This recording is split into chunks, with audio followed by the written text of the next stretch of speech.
عزوز سلامتنا تقبلونا ناي يوتيوب channel تعزبتي كم يتصنحو نزوان زدلنا يم زيناتات حيزلكم قريبا لخو نمكتالكم بخبر عدم كبرات تعزبتي بركت زبول حبريتاتات نابيتو مسصعانو اقدمو ملقتو يدما نوتيفيكيشن خبصحكم زيناتات بوان نختكتاتلون نزا يوتيوب channel سبسكرايب بمغبار ناي دول ملكت متواقي ترسعو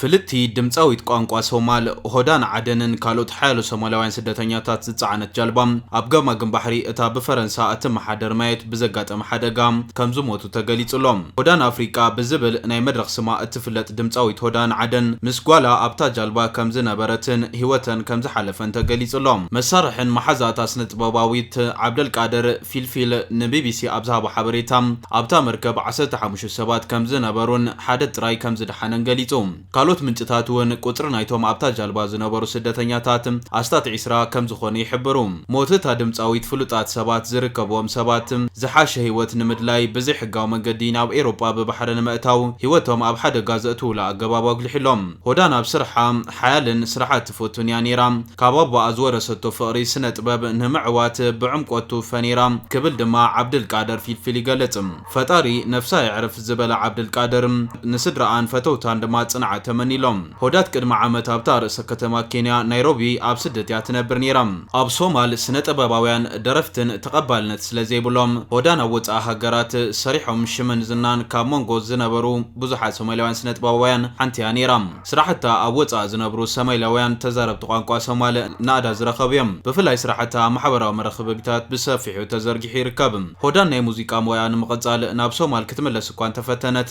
دحيرا غن بسنكي امقادشو زغاطما بدوتات السدت كتمرز كيلايام اب كلتا شحن 10 مونتن مسحانتي مدبر تلفزيون اب زغبرتو قال محتتم ابو زنبره بهالي كسعب فتينه ابو ين مجمرتا غيزه صغري كعمم زجمر كوخت بالغليطام امقادشو كاب زغاطما حدا كبيد وان بمزكارم ام مدرخ مريت كقرب كلخو ننفسي كبريزيدنت كحب تنغيرن نيري لايام كلهم سبسلطان منغستي زترخبلو صنبلي نيرو زبلت هودان ابرس ختما سوماليا مقادشو زنبرتلو غيزه بدها كم زنبره يغليطام نسانغوالان زموتالا دسيت مايوتم كاب دسيت كوموروس 7 كيلومتر رحقات ركبيام اتا 300 شحن نبرتي كمزلوا زقمت دسيت كوموروس اب 10 شعات سوان حموشنا صنتا اب زرقبت لوان اب تحت ممحدار فرنسا نيرام اغوراو تكال سدتنياتات ايو ام اب زغربا اوان كاب طريق سابن حسك تشع اسران حموشن 450 سملاوان ببحر بمريتن ناب ايروبا خمس بصحو صبصيبيوم از قطري از مستي ناي زحلف عام تمساسل وان كنصاصرن كلهم بسلسته ميتاويت وسخ زرعي خوينلهم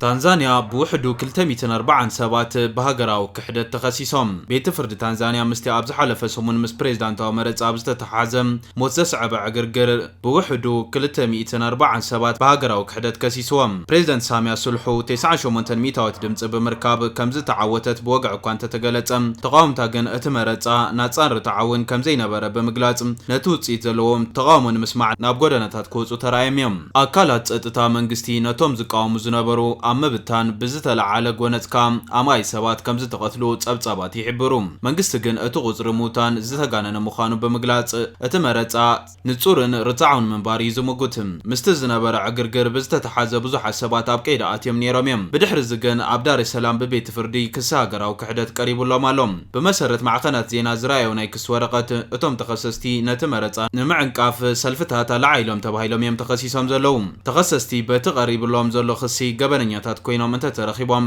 ክሳብ ናይ ሞት ፍርዲ ክዋሃቦም ከም ዝኽእሉን ይዝግለጽ ዘሎም ይኹን እምበር ኣብ ታንዛንያ መብዛሕትኦም እቶም ንሞት ዝተፈርዱ ሰባት ኣብ መወዳእታ ፍርዶም ናብ ዕድመ ልክዕ ማሰርቲ ዝቕየረሎም እታ ኣብ ምብራቕ ኣፍሪካ እትርከብ ሃገር ናይ መወዳእታ ኣብ 19 ሰዓታት ንሓደ ፍሩድ ብሞት ቀፂዓያ ካብቶም ብዓርቢ ዝተኸሰሱ ፍልቲ ታንዛናዊት ነጋዲት ጀኒፈር ጆቢን ድማ ትርከቦም ንሳካ ፖሊስ ዘንብዕ ጋዝ ንምክልኻል ሰልፈኛታት ናይ ጋዝ መሸፈና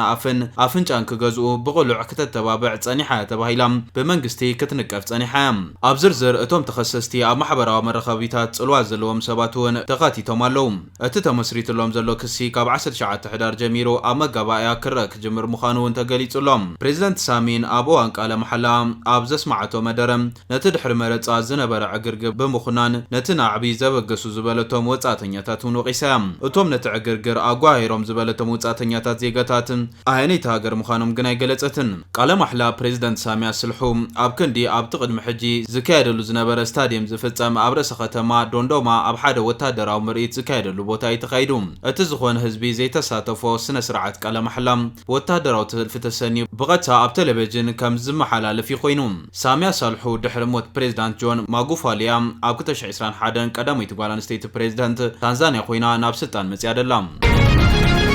መንግስቲ ኢትዮጵያ ካብ ትግራይ ተተኪሶም ዝበሎም ናይ ከበታ ኣጽዋር ጠያይቲ ይምርምር ምህላው ገሊጹ ውዕሊ ሰላም ፕሪቶሪያ ምፍራሱ ንኢትዮጵያ ጥራሕ ዘይኮነስ ንምርግጋዕ መላቕርና ኣፍሪካ ዘሰክፍ መወዳእታ ከም ዝህልዎም ሓድሽ ዝወፀ ትንታነ ኣመላኺቱሎም መንግስቲ ኢትዮጵያ ኣብ ቀረባ እዋን ካብ ክልል ትግራይ ናብ ክልል ዓፋር ተተኪሶም ዝበሎም ከበቲ መሳርሒታት ጠያይቱ ይምርምር ምህላው ተሰሚዑ እዚ ኣጋጣሚ ንኽልተ ዓመታት ዝቐጸለ ደማዊ ኩናት ደው ዘበለ ውዕሊ ፕሪቶሪያ ይሽርሽራሎ ዝብል ስጋት ድማ ሒልዋሎ ናይ መከላኸሊ ኢትዮጵያ ምንጭታት ከም ዝበልዎ መንግስቲ ኢትዮጵያ ዝተረኸበ ጥይት ብምትእኽኻብ መሳርሒታት መርመረታት ይካየዳሎ ናይቲ መርመራ ዓላማ ሕወሓት ቅድሚ ሕጂ ክጥቀመሎም ካብ ዝጸንሑ ዝተፈለዩ ሓድሽ መሳርሒታት ክህሉ ይኽእሉ እዮም ዝብል ስጋት ንምርግጋጽ ከም ዝኾነ ድማ እቶም ምንጭታት ይገልጹለው እዚ ሓድሽ ወታደራዊ ወጥሪ ዘጋጠመ ኣብ ዘመናዊ ናይ ኣፍሪካ ታሪኽ ቀታሊ ካብ ዝኾነ ኩናት ነቲ ሓደ ደው ዘበለ ውዕሊ ፕሪቶሪያ ብዝተፈላለየ ምኽንያት ኣብ ሓደጋ ከም ዘውድቕ ሓድሽ ዝወፀ ትንታነ ኣብ ዘመላኸተሉ እዋን እዩ እቲ ሪፖርት ኣብ ቀረባ ኣብ ትግራይን ከባቢ ዓፋርን ዘጋጠሙ ግጭታት ከምኡውን ኣብ መንጎ ኣመራርሓታት ትግራይን በዓል ስልጣናት ፌደራላትን እናዓበየ ምስ መጽእ ዘሎ ዘይምትእምማን ተደሚሩ ካብ 2022 መወዳእታት ሒዙ ዝተሃነፀ ረቂቕ ሰላም ሓደጋ ከም ዝወደቐ ኣመላኺቱሎም እቲ ትንታነ ነቲ ናይ ሕጂ ዘይምትእምማን ብቐንዱ ዝሓላለኾ ስርዓት ዝጎደሎ ኣፈጻጽማ ስምምዕ ምህላው ከም ዝኾነ የመላኽት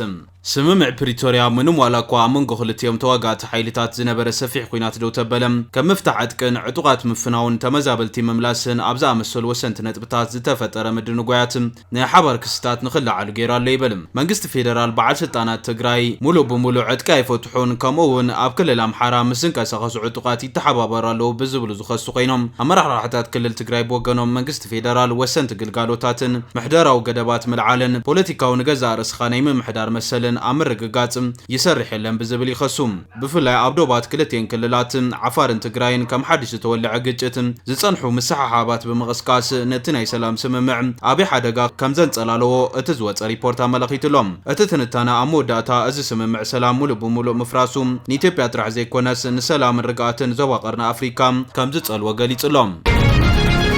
ብኻሊእ ዜና ኔቶ 800,000 ሰራዊት ንምውፋር ተዳልዩ ምህላው ተገሊጹ ምስ ሩስያ ጽባሕ ኩናት ክፍጠር ይኽእል እዩ ብዝብል እውን ጀርመናዊ ጀነራል ኣጠንቂቖም ኣለው ጀርመን ምስ ሞስኮ ንዝካየድ ኩናት ከም ዝተዳለወትን 800,000 ናይ ኔቶ ወተሃደራት ናብ ዶባት ሩስያ ንምውፋር ሎጂስቲክ ንምስትኽኻል ድልውቲ ምዃናን ናይቲ ሃገር ናይ ሓባር ኦፕሬሽን ኮማንድ ሓላፊ ሌተና ጀነራል ኣሌክሳንደር ሶፍራንክ ኣፍሊጦም እቶም ጀነራል ምስ ሩስያ ጽባሕ እውን ግጭት ክውላዕ ይኽእል እዩ ብዝብል ዕቱብ መጠንቀቕታ ሂቦም ኣለው እዚ ዓብዪ ሰራዊት ናይ ምውፋር ኦፕሬሽን ፕላን ጀርመን ተባሂሉ ዝጽዋዕ ናይ እዋን ሓደጋ መምርሒ ኣካል እዩ እቲ መምርሒ ኣብ ናይ ኔቶ ዓንቀጽ 5 መሰረት ምስ ሞስኮ ግጭት ተተወሊዑ ጀርመን ንገዛእ ርእሳ ናብ ቀንዲ ናይ ሎጂስቲክ ማእኸል ብምቕያር ብኣማይታ ሸሓት ዝቑጸሩ ወተሃደራትን ኣቑሑትን ናብ ግንባር እተንቀሳቐሰሉ ከይዲ ዝሓዘ እዩ እቲ ኩናት ምስ ተጀመረ ድማ ኣብ 180 መዓልታት ውሽጢ ናይ ምውፋር ስራሕቲ ክዛዘም ኣለዎ ድማ ይብል ጀነራል ሶፍራንክ ብዓርቢ ኣብ በርሊን ኣብ ዝተኻየደ ወተሃደራዊ ዋዕላ ከም ዝተዛረብዎ ሩስያ ኣብ ኩናት ዩክሬን ዋላ እኳ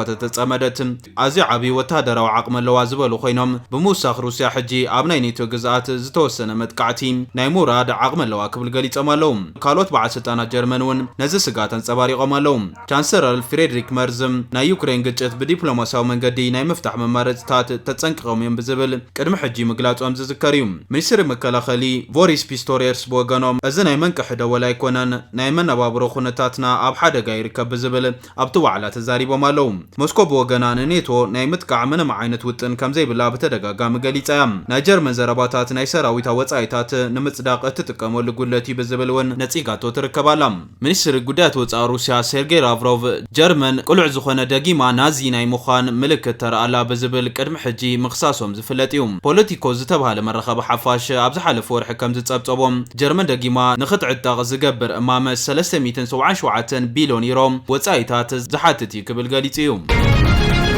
ናብትናይ ሞዳታ ዜና ምስን ሰገር ኮሚሽን ሰብአዊ መሰላት ህዝብታት አፍሪካ ኤርትራ ሚኒስትር ገንዘብ ክትፈስሑ አዚዙ ኮሚሽን ሰብአዊ መሰላት ህዝብታት አፍሪካ መንግስት ኤርትራ ቅድመ 5 ዓመት ዝኣሰሮ ሚኒስትር ገንዘብ ነበር ብርሃን አብርሃም ብፁዝ ክፍታሕ ውሳነ ሕሊፉ እቱ ኮሚሽን መንግስት ኤርትራ ብልዕልቲ ክሱስ ገበን ኣሎ ኢሉ ዝኣምን እንተዳ ኮይኑ ጉዳዩ በቤት ፍርድ ክረአን ኣብ ልዕልቲ ነበር ሚኒስትር ገንዘብ ንዝበጽሐ በደል ካሕሳ ክኸፍልን ከም ዝወሰነ ፍሊጥዩ እቱ ኮሚሽን ኣብ ዘውፅኦ መግለጺ መንግስት ኤርትራ ኣብ ውሽጢ 180 መዓልታት ወይ ድማ 6 ኣዋርሕ ውሽጢ